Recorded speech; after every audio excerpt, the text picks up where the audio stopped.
Me llamo Tokio. Pero cuando comenzó esta historia, no me llamaba así. ¿Cómo te suenan 2.400 millones de euros? ¿Qué vamos a robar? La Fábrica Nacional de Moneda y Timbre. Las gracias por haber aceptado esta oferta de trabajo.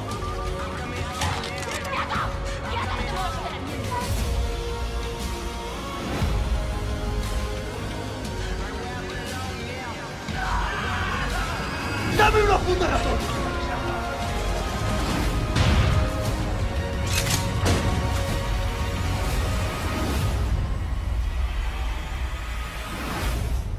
Pero mucho cuidado, porque en el momento en el que haya una sola gota de sangre,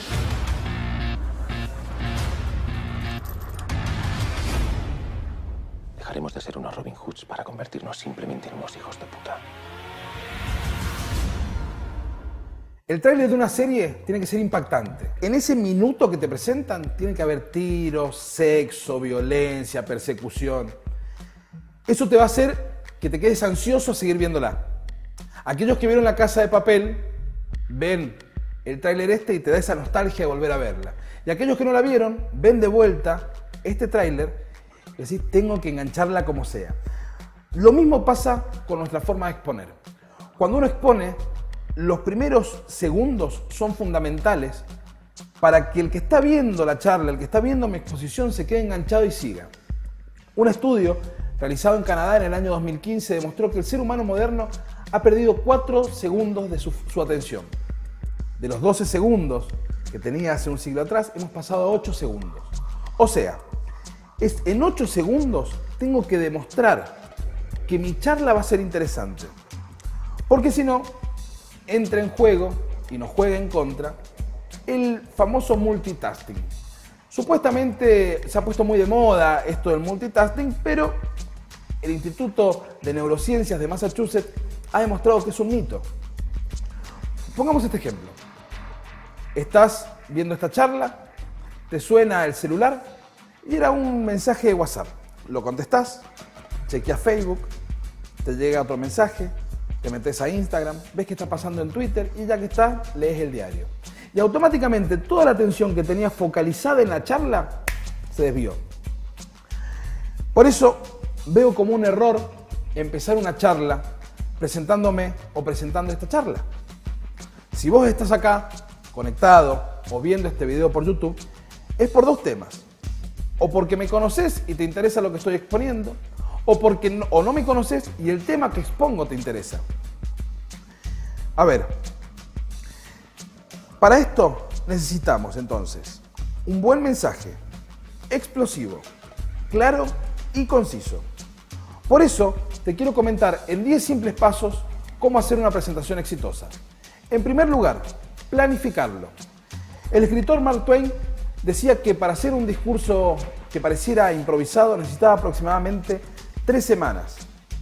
Tengo que planificar bien cuáles van a ser los mensajes que quiero comunicar, cuáles van a ser las ideas principales que quiero transmitir, cuáles van a ser las ideas anclas, como me gusta denominarlas, del mensaje principal que quiero mostrar. Para esto es sencillo utilizar fichas, PowerPoint, Canva. Hay un montón de plataformas digitales que te van a ayudar a que, para no perder el hilo de la conversación, vos estés exponiendo con una sola imagen y exponiendo todo lo que vos sabés, lo que vos querés transmitir y cómo querés que la gente lo escuche. En segundo lugar, pensar en Twitter. He visto a grandes oradores y he visto a grandes profesores dando clases magistrales, pero con un PowerPoint eterno, que no leería absolutamente nadie. Error. Soy un adicto a las presentaciones y en mi experiencia como docente he podido ver que los alumnos recuerdan mucho más una clase o un tema con una sola imagen o con una sencilla frase. Tu objetivo es comunicar en menos de 140 caracteres. Por eso me gusta hablar de que está bueno pensar como en Twitter. Punto número 3. Comunicar con el cuerpo.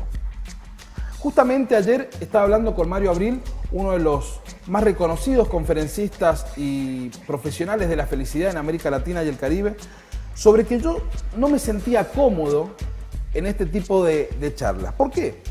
porque acostumbrado al aula, acostumbrado a exposiciones, me gusta ver la emotividad del auditorio cuando va escuchando alguno de los temas que estoy exponiendo. En este caso me siento incómodo porque yo solamente veo una cámara y sé que detrás de esa cámara hay gente que está viviendo esas emociones, que mientras escucha estos temas le empiezan a recaer en el fondo porque sabe que está por preparar una tesis, porque sabe que está por presentar un trabajo, porque sabe que está por tener una entrevista de trabajo. Entonces me cuesta muchísimo expresar como me gustaría expresarme ante un auditorio. Está comprobado que el 80% de lo que comunicamos lo comunicamos con el cuerpo, no solamente con las palabras. Por eso siempre es bueno tener, como decíamos en el punto 1, planificado qué es lo que voy a decir y al momento de exponerlo absolutamente con todo el cuerpo. Pero hay que tener cuidado con esto. A veces cuando está muy sobreactuado se nota. Entonces dejamos de ser un expositor y pasamos a ser un boceto de Hernán Piquín y Eleonora Casano y no está bueno arriba del escenario. Punto número 4, mostrarse feliz. La sonrisa es contagiosa y pone en funcionamiento las neuronas espejo. Cuando yo me muestro feliz, el auditorio va a sentir esa vibración emocional mía y va a sentirse feliz conmigo. Yo puedo traer problemas de la casa, problemas del trabajo, pero aquel que está sentado, dispuesto a escucharme, ya viene predispuesto a que yo deje lo mejor de mí. Así que es fundamental, este punto es un punto que a mí me gusta siempre hacer referencia, el de mostrarse feliz. Esto se puede hacer contando anécdotas, inclusive reírse de uno mismo, compartiendo alguna vivencia personal. Les pongo un ejemplo. Este año, en la cátedra de felicidad que dicté, teníamos una actividad. Yo sabía que alguna dinámica quería hacer, pero no sabía cuál. La noche previa a la clase, se me ocurrió cortar cebolla. Imagínense, 70 jóvenes adolescentes a las 9 de la mañana cortando cebollas en un aula cerrada. Sinceramente, no recuerdo ni siquiera con qué tema de la cátedra lo relacioné. Si no me equivoco, fue la pirámide de Maslow. O sea, absolutamente nada que ver. Pero yo les garantizo que esos 70 jóvenes se van a acordar el resto de su vida de esa mañana que el profesor les hizo cortar cebollas.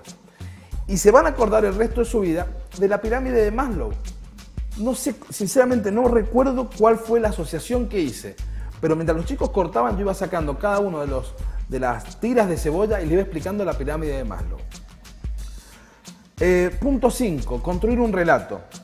Cuando Steve Jobs, uno de los grandes oradores que ha tenido la historia, creador de Apple, estaba buscando un director ejecutivo, fue tras la pista de Scully.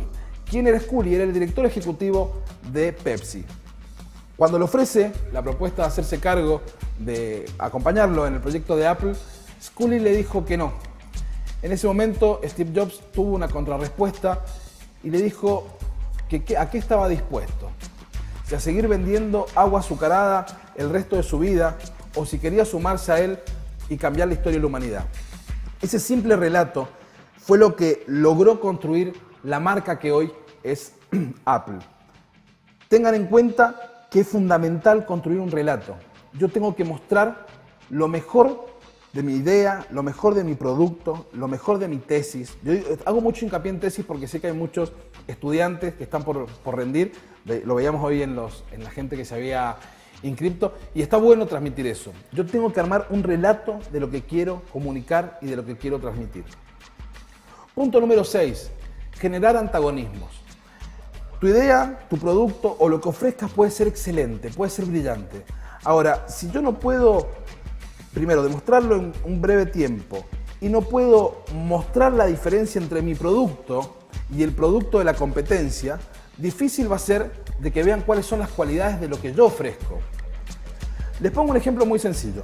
Con el tema esto de las empresas de triple impacto, se evalúa el valor económico, el cuidado del medio ambiente y el compromiso social, hoy se ha puesto de moda un montón de empresas que trabajan, por ejemplo, con zapatillas recicladas. Hace un tiempo atrás, las zapatillas Zinca hicieron una campaña publicitaria que a mí me pareció sinceramente brillante. La campaña decía: nuestras zapatillas son basura y estamos orgullosos de ello. Esa simple campaña, con un simple mensaje, logró hacer la diferencia entre el producto que ofrece Zinca y el producto que ofrecen otras empresas de zapatillas hechas con material reciclado. Punto número 7, practicar. Estoy convencido que ni Jürgen Klarik, ni el Papa Francisco, ni Obama, ni ninguno de los grandes oradores que hoy conocemos se suben a un escenario y exponen de manera natural. Seguramente tienen gran capacidad oratoria, pero previamente han elaborado un discurso, han preparado su charla, han pensado cuáles son sus ideas principales, sus ideas anclas, como hablábamos recién en el punto 1, y lo han practicado hasta el cansancio. Como decíamos recién, la frase de Mark Twain, por lo menos 3 semanas para dar una charla impecable y que parezca improvisada. Volvamos al ejemplo de Steve Jobs. El día que Steve Jobs presenta el iPod, agarró un sobre, sacó un aparato que nadie conocía y dijo: vengo a presentarles una idea novedosa. Toda su discoteca y sus artistas preferidos van a entrar en su bolsillo. Ese simple mensaje, bien cortito, bien reducido y bien conciso, han pasado casi 20 años de esa presentación y sigue estando en la memoria de los fanáticos de Apple y de los fanáticos del oratorio y las presentaciones exitosas. Punto número 8. Armar una puesta en escena. Te lo dije, el principal objetivo es contactar con el público. Entonces, en ese contactar con el público yo veo que hay 6 pasos importantes, que es un poco lo que hemos ido viendo en los puntos anteriores. Primero, mirar a los ojos. No solamente mirar al amigo que te fue a escuchar, al profesor que te conoce, mirar a los ojos a cada uno de los participantes. Eso genera empatía con el que te está escuchando, genera cercanía y te da la sensación a quien está escuchando de que la clase está dedicada para mí, la charla está dedicada para mí. Siguiente punto, sonreír. Lo dijimos recién, la sonrisa es contagiosa y pone en funcionamiento las neuronas espejo. La sonrisa genera empatía y la sonrisa genera confiabilidad en el otro. Tercer punto de conversar. Ustedes fíjense, a ver, la institución más antigua de la historia, el representante de esa institución, el día que asumió, lo primero que hizo, y todos búsquenlo en YouTube, todas las personas que lo acompañaban detrás lo miraban como diciendo: este tipo está loco, ¿qué está haciendo? Después de presentarse, se agachó y pidió al pueblo que rezaran por él. Era la primera vez que un representante de la iglesia, él se agachaba y se ponía a la altura del pueblo. Y sus charlas parecen conversadas. Se ha bajado el Papa Francisco de esas exposiciones eclesiásticas antiguas, pomposas, y tiene un contacto cotidiano. Esa es la comunicación que necesitamos. Siguiente punto, comunicar con el cuerpo.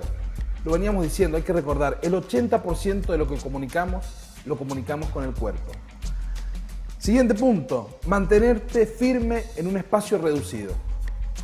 En la experiencia que tuvimos en Mendoza, en las charlas TEDx, lo logré ver con exactitud. Un escenario grande, muy grande, pero en el medio del escenario un círculo rojo.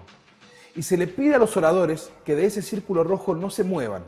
Entonces el orador puede pasear, pero por ese círculo. Porque si estamos diciendo que la atención del ser humano es de 8 segundos y yo tengo un expositor que va de una punta a la otra del escenario, automáticamente me va a aburrir y voy a cambiar, o me voy a ir a fumar un cigarrillo, me voy a ir a comprar una gaseosa y voy a dejar de ver la charla. Siguiente punto, y este punto surgió hoy. Aquellos que vieron la charla la semana pasada vieron que tuvimos un pequeño inconveniente. Entonces el siguiente punto es estar preparado ante un imprevisto. Estamos grabando esta charla nuevamente. Esta charla no fue la charla que tuvimos ese día en vivo. Pero ¿qué pasó? Como estábamos hablando de presentaciones exitosas, no podíamos demorarnos en el problema técnico que tuvimos. Tuvimos que rápidamente actuar ante el imprevisto. Siguiente punto de esto, hablar de los que saben. Siempre la gente recuerda frases célebres. No es casual que yo haya citado a Obama, que haya citado a Steve Jobs, que haya citado a Mario Abril. No es casual. Hay que hablar de los que saben. Por eso siempre recomiendo utilizar frases de personajes célebres. Punto número 9. Generar un momento único. Es importante que los espectadores siempre se queden con hambre de más, que siempre quieran más, que sigan atentos a lo que estás exponiendo, que una vez que termina tu ponencia quieran seguir indagando sobre lo que presentaste. Y hacerlos vivir un momento que recuerden por un buen tiempo. Les pongo un ejemplo nuevamente de la cátedra de felicidad. Cuando arrancamos la cátedra, les entregamos a los chicos una pequeña bitácora, donde iban contando cómo era su historia y cómo era su camino por la cátedra. Y el primer día les pedí que escribieran, esto es una dinámica de Martin Seligman, profesor de la Universidad de Oxford, de felicidad. Les pedí que escribieran una carta de gratitud. Esa carta de gratitud tenían que escribirle a alguien que realmente estuvieran agradecidos en su vida todo lo que sentían, todo aquello que nunca se habían animado a contarle, a la mamá, al papá, al hermano, al primo, a la novia, al novio, a quien sea. Lo único a lo que yo me comprometía era que esa carta era para ellos. Ellos tenían la certeza de que esa carta ni yo ni sus compañeros las íbamos a leer. Les di la certeza, mejor dicho, de que no iba a hacerlos exponer esa carta. Yo quería que ellos sacaran lo mejor de sí en esa carta. La última clase, chequeé de que todos tuviesen la carta. Faltaban 10 minutos para que terminara y que no volviera a verlos, por lo menos en ese auditorio de la facultad. Y les pedí que sacaran la carta. Cuando sacaron la carta, les pedí que guardaran todo en las mochilas, en los bolsos.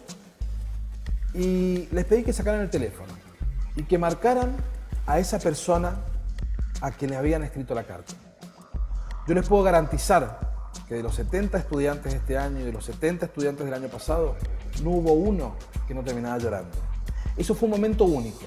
Con eso terminamos un semestre de clases. Yo les garantizo que esos 140 estudiantes, participantes, nunca más se van a olvidar de esa experiencia. Y por último, fluir. Cuando he tenido la posibilidad de coachar a oradores, siempre les digo lo mismo. La historia es tuya, el contexto es tuyo y nadie más que vos sabe lo que vas a exponer. Entonces, estate preparado para un imprevisto, estate tranquilo, practicá, practicá, practicá. Porque después todo llega. Una vez que uno ha practicado, una vez que uno ha planificado, una vez que uno ha sabido manejar su cuerpo antes de exponer, las palabras van a fluir de la boca de manera natural. Como decía Pablo Picasso, la creatividad existe, solo tiene que encontrarte trabajando. Muchas gracias.